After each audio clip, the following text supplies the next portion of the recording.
Hello friends, let us now learn some important points about dysplasia. Dysplasia is alteration in cell morphology and disorderly arrangement of cells of stratified squamous epithelium is called as dysplasia. This dysplasia is a pre-malignant condition.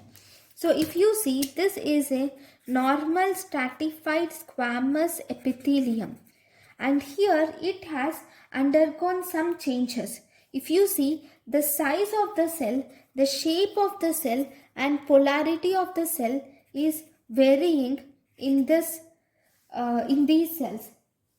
And if you see, there is altered neutrophil cytoplasm, there will be altered nuclear cytoplasmic ratio. The altered nuclear cytoplasmic ratio is seen in